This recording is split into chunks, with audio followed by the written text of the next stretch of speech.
The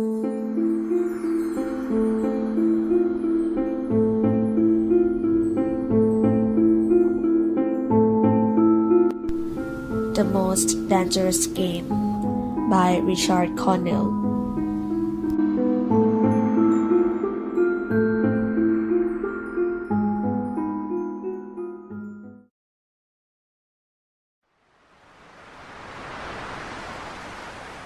This weather is terrible.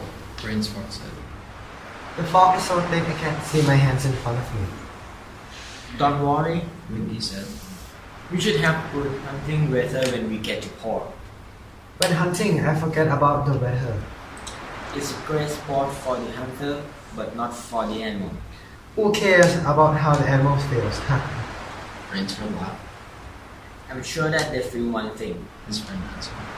They must feel fear. Fear of pain and fear of death. Then Windy yawned. I'm going to get some sleep now. Good night. Rainsford was untied. He paced the deck, wishing that the ship would go faster. From across the water he heard a strange sound. Somewhere off in the darkness someone had fired a gun 3 times.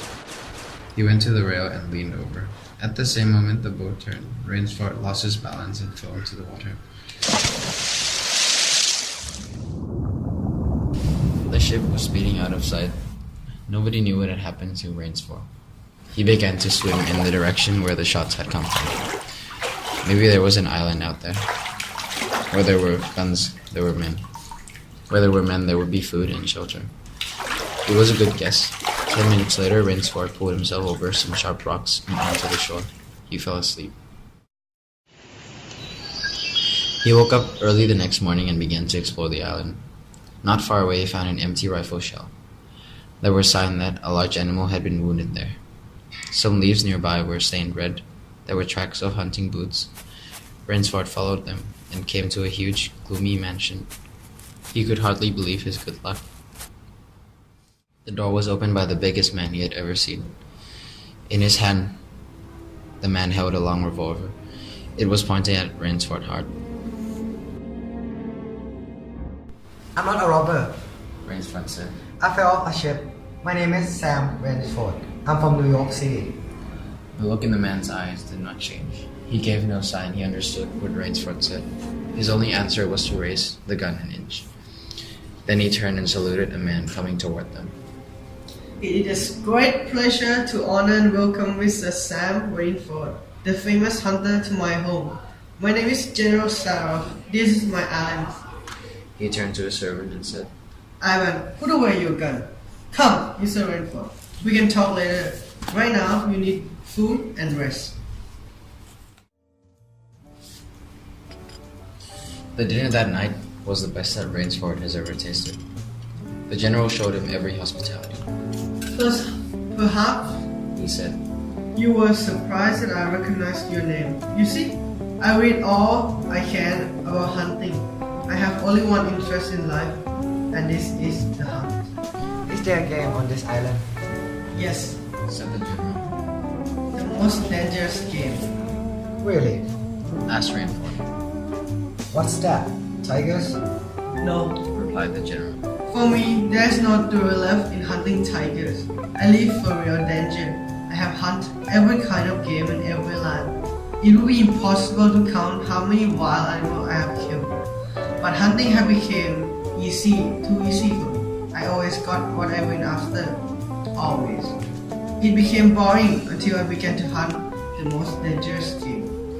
And what was that? Asked Rainsford, really interested. I need a new animal. New what? I found one. Now I hunt almost every day. I never get bored. I hunt an animal that can think. The general said, There's only one animal that can think. You can't mean. And why not? General Sorov, you're not speaking of hunting. You're speaking of murder. Never. With me, it's a fair contest. I bring my guests to the island especially for that reason. I give them food and excellent hunting knife. I also give them a 3-hour start. If they escape for 2 days, they win. And I'll fight them, they lose. This is mad. You hunt men. And tonight, I will enjoy my greatest hunt. continued General Sarov with an evil smile. Tonight, I'll hunt a real hunter. You'll be my hunted guest tonight. If I refuse, You can't refuse. My servant won't let you. what if I win? If you escape for 2 days, I will have a ship of mine take you back to civilization. Ivan pushed Sam Rainsford out of the gate at 9 that night. For half an hour, Rainsford ran like a frightened animal. His only thought was getting as far away as possible from General Sarov. But the island was small. He could not go far in any direction before coming to the sea. I must think clearly. He said to himself. I'll give himself a false trail to follow. He made a series of circles and doubled back on his trail again and again. Toward dawn, he climbed up a tree and stretched, but on a limb. No one could follow the trail, he thought. For a while, he rested. Rainsford was wakened by the coming his way.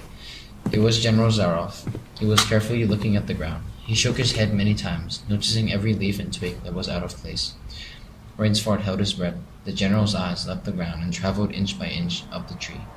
His sharp eyes stopped before they reached the limb where Rainsford rested. A smile spread over his face. Then he turned and walked back along the trail. Rainsford's first thought made him feel sick. The general really was a great hunter. He could follow a trail through the woods at night. Only by luck had he missed seeing Rainsford. But Rainsford's second thought was even more terrible. Why had the general smiled? Why had he turned back? Zaroff was playing with him. General was saving him for another day's sport. I'll not lose my nerve. I'll not. He slid down the tree and went on through the woods. He forced himself to think. 300 yards from his hiding place, he stopped where a huge dead tree leaned over a small living one. Rainsford took out a knife and began to work with all his strength. When the job was finished, he hid behind a fallen log. He didn't have to wait long. The cat was coming again to play with the mouse. Again, nothing escaped Zaroff's eyes. His gun gleamed in the sunlight. His foot touched the trap that Rainsford had set. The general sensed danger and leapt back as quickly as an acrobat, but he was not quick enough. The cat struck the general on the shoulder. He stumbled but did not fall. Rainford, you can hear my voice. Let me congratulate you. Not many men could have set a trap for me. I'm going back to take care of my shoulder, but I will be back. Rainsford ran away like a madman. It was getting dark again. The ground became soft. He was in a part of the island that was jungle. He took a step forward. His foot sank into the mud. He pulled it out with a great effort. Quicksand.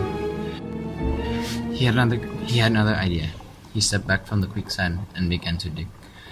When he had dug a pit he could stand up in, he climbed out, cut some sticks, and sharpened each one into a fine point. He forced them into the mud at the bottom with the point sticking up. He hid the opening under some loose weeds and waited. This time he heard a new sound, barking and sniffing. General Zaroff was using a dog to find him. He heard the sound of crashing and a yelp of pain. The pointed sticks went through their target.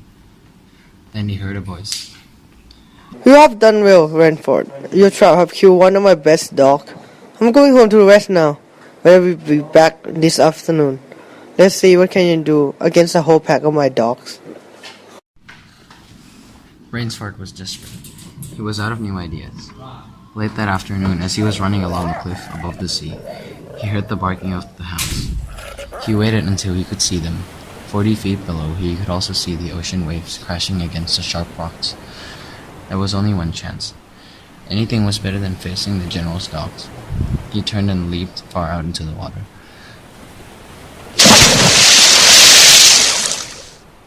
When the general reached the cliff, he was disappointed. Rainsford had chosen the coward's way out. Zaroff was cheated out of his prize. For a few minutes he watched the wild water. No one could live through that. He walked back to the house. General Zaroff had a good dinner that night. It was a shame that the famous American hunter had not played fair. But there would be other guests and other hunts. Better luck next time. At 10, he went up to his bedroom. A shadow by the window moved toward him. Rainford? How did you get here? Swam. Said found it quicker than walking through the jungle. The general smiled. I congratulate you. You have won the game. Do you think I believe that you didn't let me escape? Do you think I won't tell the police about this island and your terrible hunting? I see. Said the general. The hunter have turned on the hunter. Well, why not we sleep in this excellent bed tonight? On guard, Rainford. He had never slept in a better bed, Rainsford decided the next morning. Bibliography: Richard Edward Connell. Richard Edward Connell was an American author and journalist, being well known for many of his famous short stories. He was born on October 17, 1893 in Poughkeepsie, New York. His father was an editor, reporter, and political advisor. Connell attended Poughkeepsie Public Schools and graduated from Poughkeepsie High School. In 1911, he accompanied his father to Washington, D.C. to serve as his secretary and began studies at Georgetown University and then at Harvard University as a sophomore. Later, in 1915, he became a journalist on homicide desk of New York American and left to become a copywriter at J. Walter Thompson in 1916. And in 1917, Connell was enlisted in the United States Army and served in the World War I. And during his service, he wrote and edited the camp newspaper. Upon his return from the war, he married Louise Herrick Fox, an advertising colleague. Then they traveled abroad and eventually settled in Westport, Connecticut, leaving advertising for freelance writing. Connell published over 300 short stories in such magazines as the Saturday Evening Post and Collier's Weekly. Connell's short stories won him much acclaim. He won the O. Henry Memorial Prize twice for his short stories, Friend of Napoleon and The Most Dangerous Game, which was adapted 3 times for film. Connell also wrote non-fiction magazine articles, novels, and screenplays. He eventually relocated to Hollywood, California to write a screenplay and died in 1949 at the age of 56.